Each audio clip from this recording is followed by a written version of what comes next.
The law offices of Anaconda and Barrett have opened on Argiast. You get acquitted by the High Church once, and all of a sudden you're a lawyer. I like it. Excellent. Okay, all right. So, next up, Their Royal Highnessness, the House of Pyxis. Okay. All right. So Pyxis, they're going to take the use asset ability, and let's get you sorted out income-wise. So they get an income of 5. So that brings them up to 12. Right? 7, 8, 9, 10, 11, 12. Yep. Okay. They are going to do the lodestone. All right, everybody, do the lodestone. They're going to move Lodestone's location from 0906, which is, so this is another thing I got to do. 0906. Well, you're getting into dangerous territory. They're moving from 0906 to 0807. Be careful. I'm watching you, you alien butt touchers. All right, so we're going to do the lodestone. Let's move it from one hex to the other. And I will actually update sectors without number in this case, because right now we're still using both. So, front row. I'll update Bora while I'm here too, but yeah, let's do that. Beep. Move. There we go. Okay. And then where's Bora again? Where's Bora Bora? It's down here somewhere. 601. Okay. 601 up here. There we go.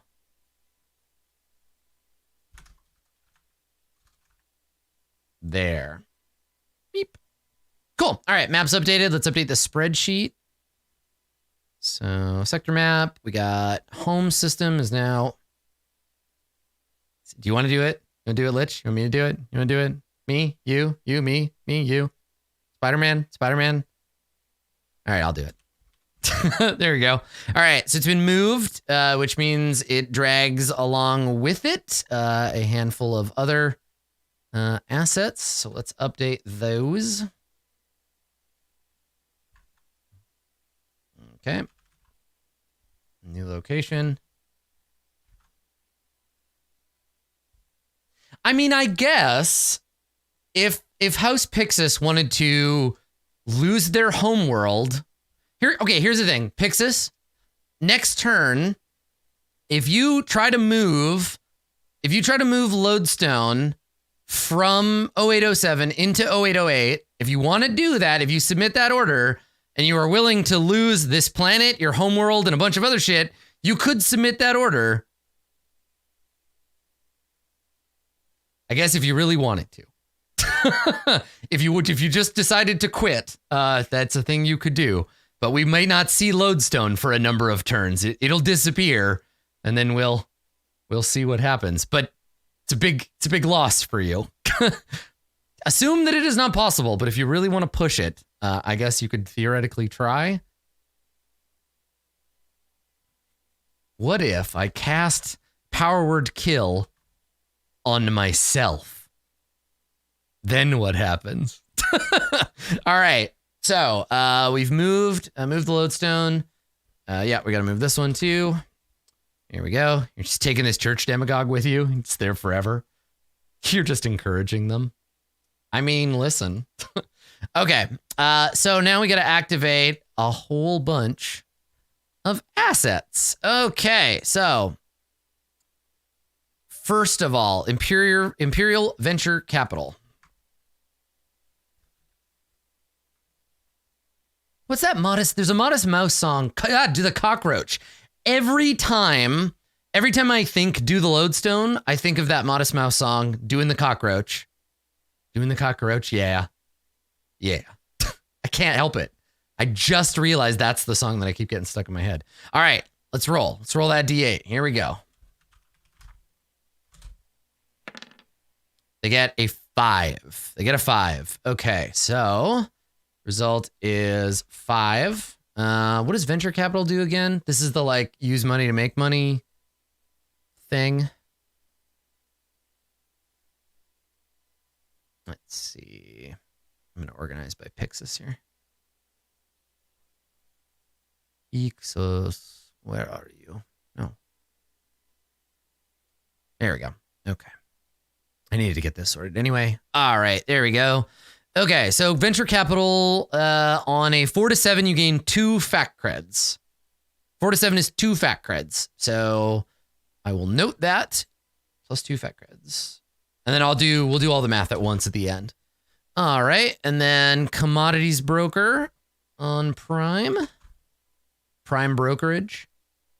So they this one's a D8 as well. They got a 1. They have asked me to re-roll if they get a 1, 2, or 3. So they're going to use their Book of Secrets. They get a 4. So a 4 on commodities broker, I think, does nothing. 1, re-roll. They can't. Let me check. It's on Imperial Prime. Let's see. Oh, Book of Secrets might only be on D10s. Let me look. Yeah, let me take a quick look at that.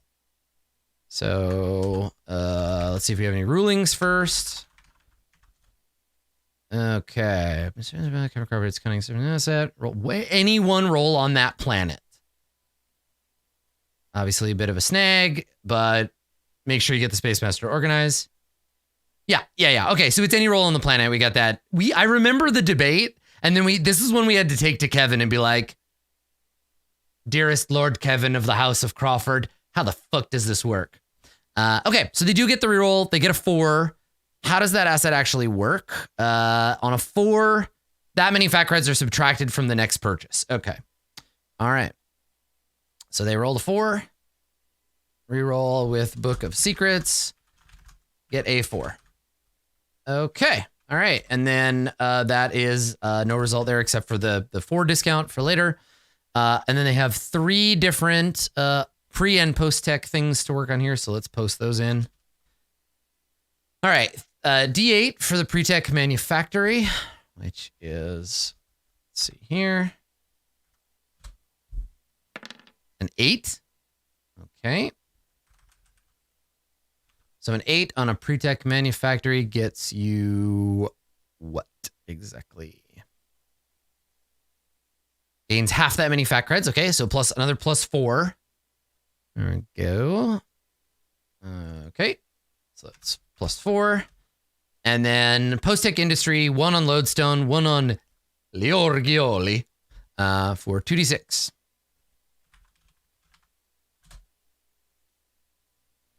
We got a 6 and a 6. Holy hot damn. Pyxis, who's going to win the Super Bowl? You're on fire. All right, so 2 6s on those ones. Yeah, mad good shapes. Okay, let's make a note. So that is a 6 and a 6. So what is that? Another 4 more fact creds, like 2 apiece? Okay. Yeah, how do they work? It's 6. And these are what? Post-tech industries? What do? On a 6, 2 fact creds. Yeah, I was right. Okay. That's a nice feeling. All right. So, plus 2 there, another plus 2. So total gain is 2, 6, 7, 8, 9, 10 fact creds. 4, 5, 6, 7, 8. Wow. Nice. Okay, so let's go and reward them that. So Pyxis goes up to 22. And then they're going to activate a bunch of stuff and move a bunch of shit around. So let's do that. Okay, so I'm not going to read them off of this screen because there's a lot of them. Let's just do them and I'll walk you through. Okay, so first, they're going to use the capital fleet to move itself. Yeah, 22, not 72. I know. It's right there. Look, that's a 2. And then that's the number. That's also the number 2. It's the number 2 next to the number 2. And because there's 2 digits, the 10's digit means 20 and the 2's digit means So we have 2 10s and 2 1s, and we add those to get it. And so that's where I'm just fucking around. All right.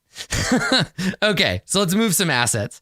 The capital fleet is going to move from Lovelace, which is where it's at now, to Imperial Prime. So let's do that. Okay, there we go. And then they're going to move, they're activating the transit web on Imperial Prime between Prime and Orpheus to move a party machine from Prime to Orpheus. Okay, so party machine on Imperial Prime to Orpheus. Okay, there we go. And then between Prime and Lodestone to move a commodities broker from Prime to Lodestone. Okay, commodities broker to Lodestone. Okay, Orpheus, Lodestone. Between Lodestone and Gats to move a post-tech industry from Lodestone to Gats.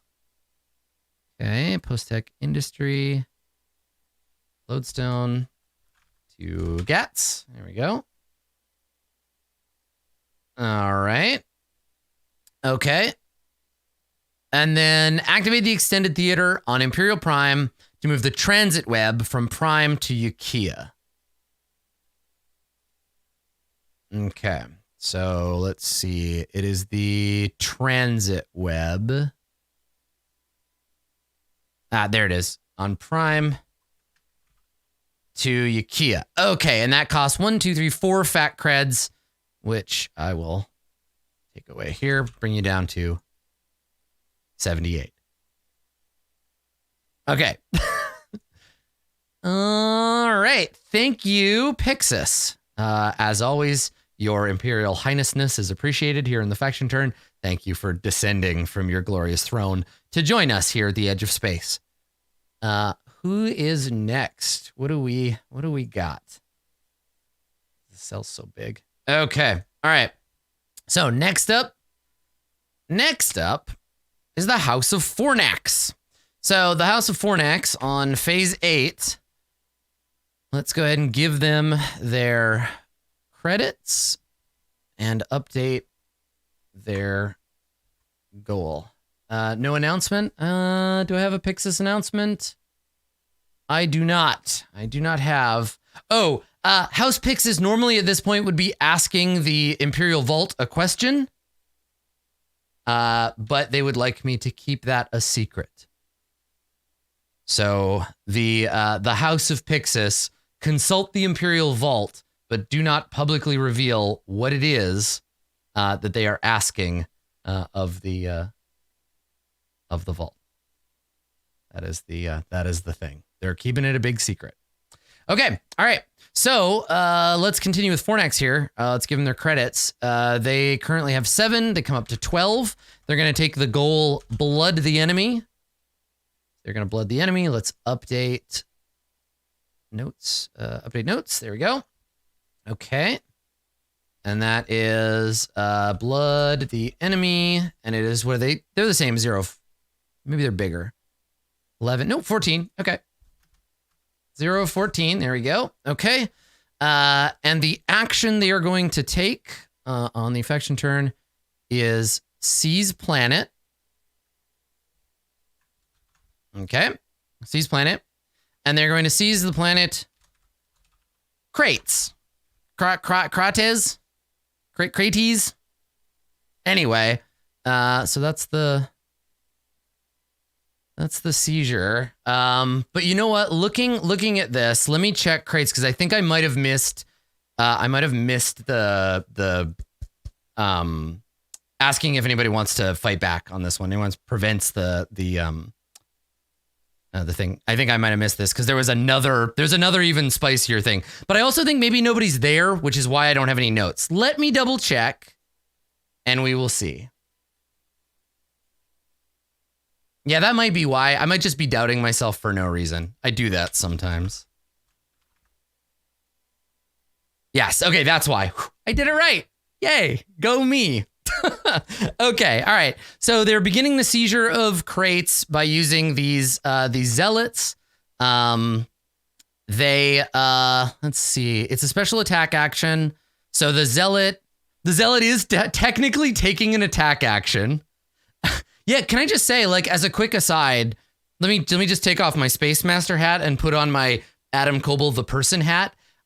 These streams are both my favorite and the most terrifying piece of my entire job. Like, I want so badly to do right by you, the players, that I am terrified of fucking these up. Like, I get like massive like spikes of anxiety before every turn because I'm like, what did I miss? How did I fuck this up? I went over the whole faction turn in my head and I'm still sure I missed something. So it's something that I always feel like, oh God, I fucked it up.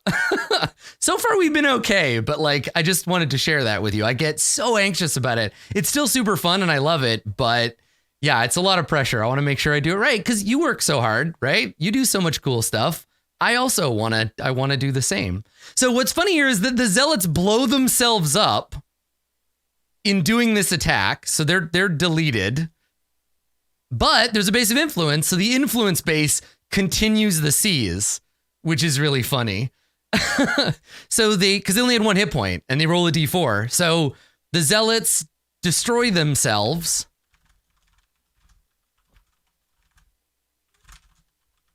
So the Caesar, 1 of 3. Yep. I mean, they're allowed to continue the siege. It's just they start it with an attack action. So the zealots blow themselves up. So that's good. All right, and then I guess I can mark the progress on the seizure because it's not their goal yet, but they're also seizing planet. So let's seizure of crates, 1 of 3. They're now seizing as well. There we go. And then moving some stuff around. Okay. So they're going to move a commodities broker. Whoop. Okay, so moving a commodities broker and then another one, I think, from Aomori to Dio Mikado for 1 fat cred. So let's sort by Fornax here. Okay. House Fornax. There it is. Okay, all right. So House Fornax, first of all, you were moving your commodities broker from Aomori to Dio. Aomori. Okay. Commodities broker to Dio Mikado. There we go. Okay. And then they're moving a commodities broker from Maya to Dio. Let's see. That is from where? Maya, right. Okay. Commodities broker on Maya. This one. There it is. To Dio Mikado. All right. Cool. I think I got that sorted out. And then they're going to carry on with their Seize Planet as being an attack. Are you ready, kids? House Fornax attacks the Deathless on Dio Mikado with a 10 hit point commodities broker, a strike fleet, a 5 hit point commodities broker, and a 10 hit point commodities broker. So here we go. God, we haven't had an attack in a while. So the defense strategy here is, oh, that's right. Sorry, something else to deal with first. Before we get to the big attack, permissions. So there is some permission stuff going on here. So let's see. Oh, no, not for these guys. This is something else. We'll get to that. That's another turn. So yes, we can jump into the attacks. So first attack is a 10 HP commodities broker. So attacking the Deathless on Dio Mikado with a 10 HP commodities broker. Let's begin there. So we'll take it nice and slow. I'm a bit out of practice. Let's roll into it. Okay. So a if we go to the asset tracker, let's take a look at all this action's happening on Dio Mikado.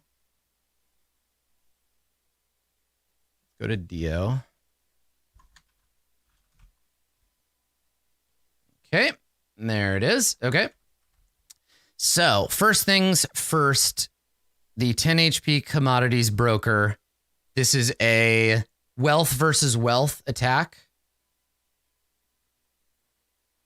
All right. Okay. Yeah, wealth versus wealth, 2d8 on the attack. So let's note that as well. 2d8. And then if there's a counter, we'll see. Okay, so now let me look at my response orders. Where did I put those? Here we go. Okay, so they're going to defend with... Death is going to defend with a Monopoly. Oh, they have lots. They have 4 of them. Okay, so they're going to defend with... a Monopoly. So let's see. That's wealth versus wealth. That's a d6 of counter damage. Okay. So 1d6. Here we go. All right. Here goes. So here's the attack. Oh, I got to write down the numbers. So wealth versus wealth. It is Fornax at 6 versus Deathless at 5. Okay, these are 6v5. 6v5 on wealth versus wealth. All right, here's the attack roll. D10 plus 6. We got an 8. Okay, and then we got a D10 plus 5 versus an 11. Okay, so this is a successful counter. So let's make a note of that first attack. Okay, so Deathless defends with, what did they say was a Monopoly? Okay. Attack fails. The counter is a d6.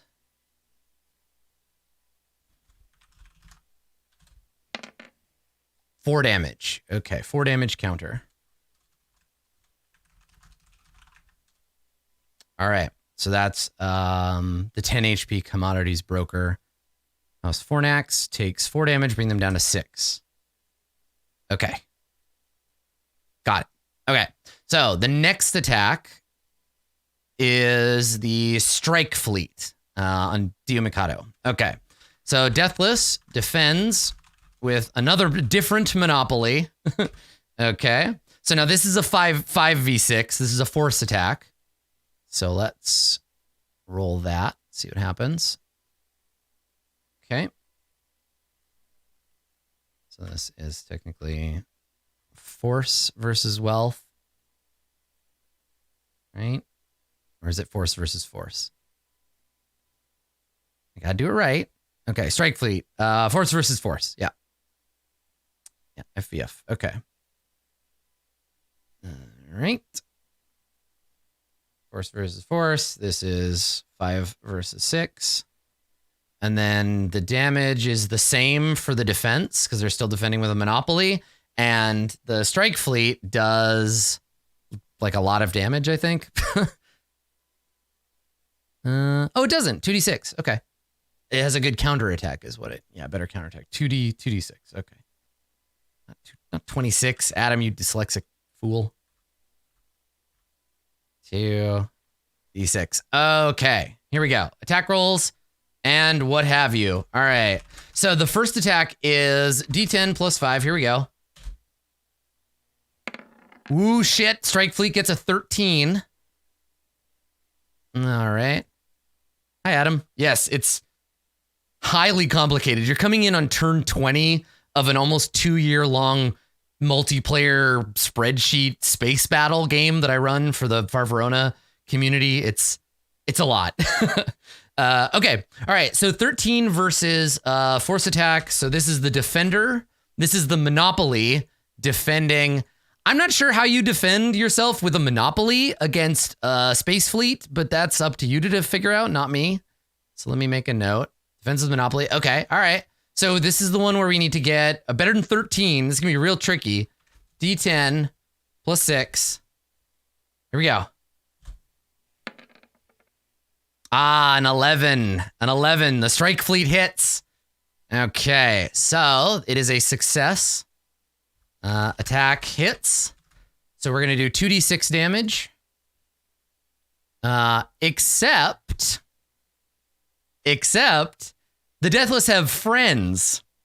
The Deathless have friends. So the note I have here, on first hit, use the House Serpent's reroll to reroll it. Now, it can reroll any one. It can reroll any one roll. Let me look at it. I think it has to be this one. It has to be the 11. Let's take a look. So, House Serpents, who of course are old friends of the Deathless by way of their little triumvirate alliance they got going on. So they're gonna lend their roll. That's right. They have foreseen this outcome. Any 1d10, whether or not this faction is involved in the roll. That's right. It can be either one. So I think in this case, which it doesn't say when though is the trick. Like,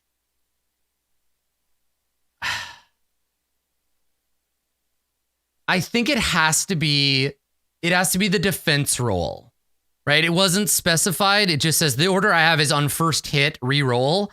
And I don't think you can roll the opponents after another die has been played, you know? Like, let's take a look, because I don't think it's going to give us any more information. Once per turn, can force a rival faction, which is any other faction, to re-roll 1d10, whether or not this faction is involved. Yeah, the question becomes, I have to make a ruling, and I guess I can just make that ruling now. I think it has to be a specific roll, and it has to happen after that roll. I think that's what we. But then, yeah, have we done it in the past before? You know what? If that's how we've done it before, we'll do it there, and then it's any roll. So let me go back and look into this further. I'm gonna make a note. We may need to actually I'll make a comment. No, it's okay. It's fine. It's a weird it's a quirk of the thing. So yeah. It was the die chosen. I know it's the die chosen by the faction. What I mean is like, do the rolls happen in order, or are you allowed? We've never had to deal with initiative. It's like Smite in 5e, right? So these are the attack and defense rolls. And then are you allowed to change the attack roll if you've already seen the defense, or does it have to be attack first and then, yeah. So let me attack and defend. Yeah. Look into timing, previous rulings, etc. But I think we've ruled the results. They roll at the same time, and then BOS and the other things, then you do it. But yeah, I don't think we've actually had that conversation in a fuller sense. So yeah, worst case scenario, it's already clear, and I just need to put it in the thing. So yeah, I think I'm leaning towards they happen simultaneously, then we apply rerolls. But I'm gonna double check and just make sure. Yeah, but I think we're on the right track. I think we've been doing it correctly. So I'm still not clear which one you want me to reroll. I assume that it's the attacker one that you want to reroll in this case, because that would be more advantageous to you. Like, you're right in the middle. So yeah. I think it is more advantageous for you to roll theirs again. So let's do that. All right, here we go. So rerolling the attack roll, it's a D10 plus 5. Looking for a 1, 2, 3, or 4. There it is. All right, so rerolled to a 6 with Serpent's help. You have secret psychic advice, and it's a counterattack. There you go. Okay. All right, so let's record that. And all right, attack hits. Serpent's Book of Secrets activates. Reroll is a 1. Attack misses. And then, or I guess we said fails. Attack fails. And then the counterattack is what? D6. Oh yeah, sorry, it's Psychic Academy. You're right. I should qualify that. Oof. 6 damage. Okay. All right. So let me rewrite this. Serpent's tag activates, attack fails, 6 damage counter. Okay, so the strike fleet takes 5 damage. So let's note that in the assets here. Strike fleet. Okay, 12, 11, 10, 7. Yeah, no, that's the cost. 2. They have 2 health. 6 damage. Yeah, brings them down. And that is, yeah, 6 damage counter. Okay. Very nice. Okay, so next is another commodities broker attack. Deathless continues to defend with Monopoly.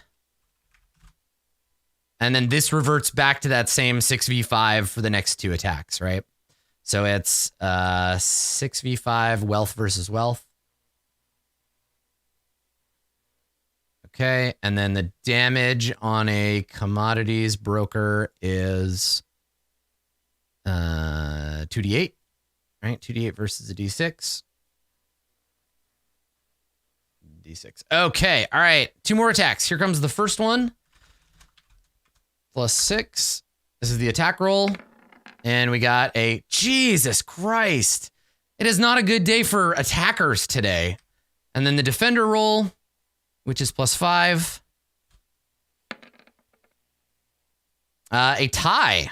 Okay, 8 on 8. Everybody takes damage. Just blood everywhere. All right, so let's make a note of that. So this is a tie. Yeah, blood all over the place. Okay.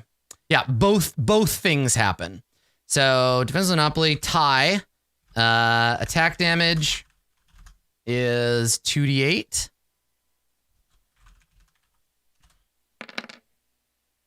Okay, so 7 on the attack. Counter damage is a d6. A 5. Okay, all right. So let's look at what that does. So we got... This was the... How many hit points one? The 5 HP commodities broker. So that commodities broker gets toasted. Yep. So that is gone. And what do we say? 8 damage to the Monopoly? Yeah, Monopolies are 12. So that brings this Monopoly down to 4. Was it 8 or 7? Oh, it was 7, right? Yeah, it was 7 damage. Okay.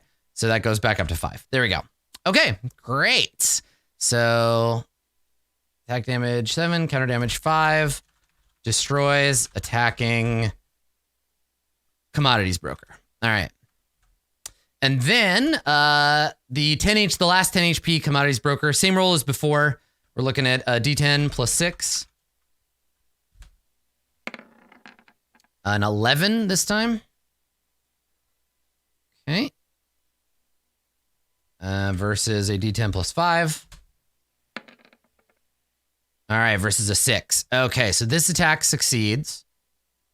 So Deathless defends with, and this is with a new Monopoly, right? And then attack succeeds, so attack hits. But no, there's no backup this time. They just take the damage. So this is another 2d8 to a new Monopoly. 3 damage. Okay. So attack hits, 3 damage to Monopoly. And then, yeah, we'll get to blood the enemy in a second. So let's fix these assets up. So this one takes 9, right? It's down to 9, or takes 3, so it's down to 9.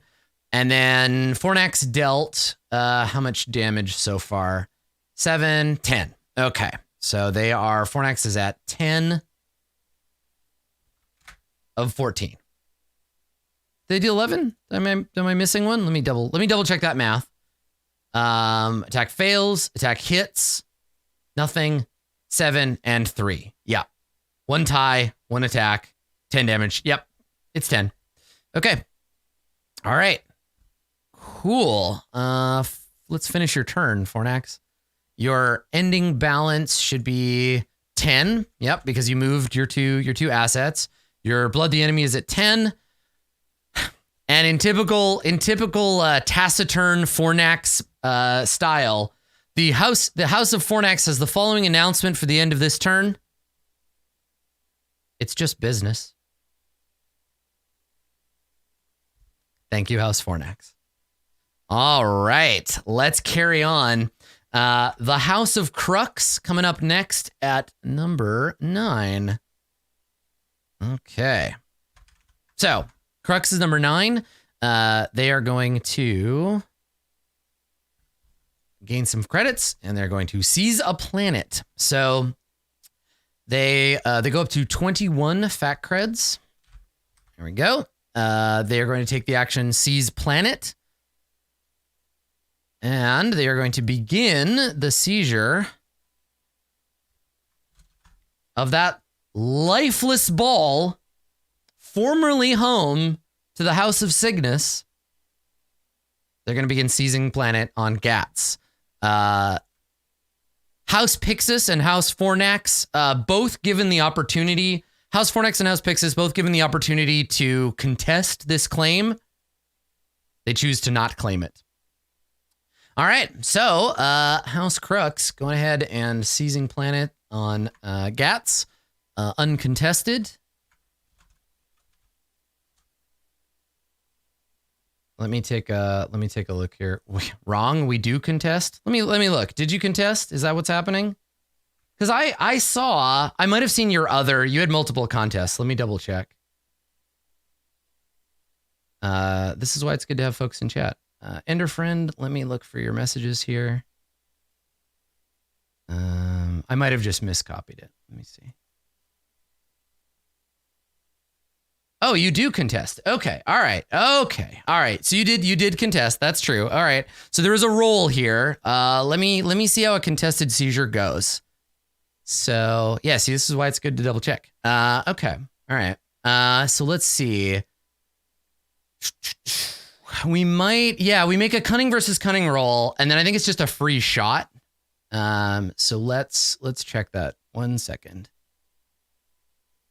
All right. Seize planet, become the ruling body, destroy all unstealthed assets on the planet belonging to factions who oppose. Okay.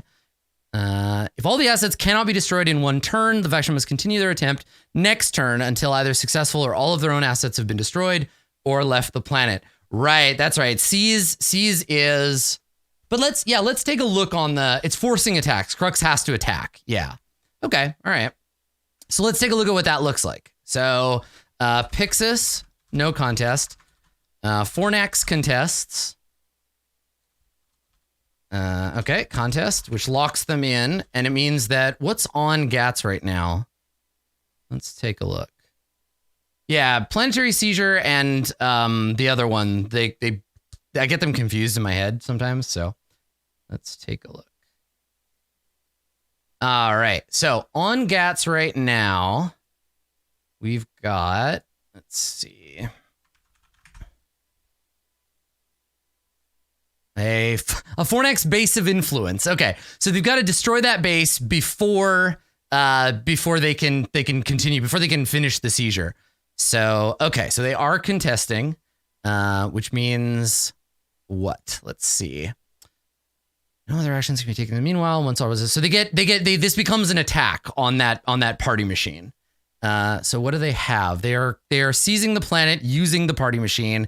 So this is an attack against Fornax with that PM. Okay. All right. So let's make a note and then carry it out. Contest with base of influence. All right. So it's so I guess we need to look at party machine versus BOI, and we will record the results. Okay. All right. So a party machine is, where is it? I think the reason why I assumed that you weren't going to contest and I skipped over it was because you can't, it's a party machine or it's a base that's just going to get blown up. So I was like, I forgot that was a thing you could do. Okay. All right. So let's take a look at the assets in question. So the party machine is CVC 2d6, no counter. Okay.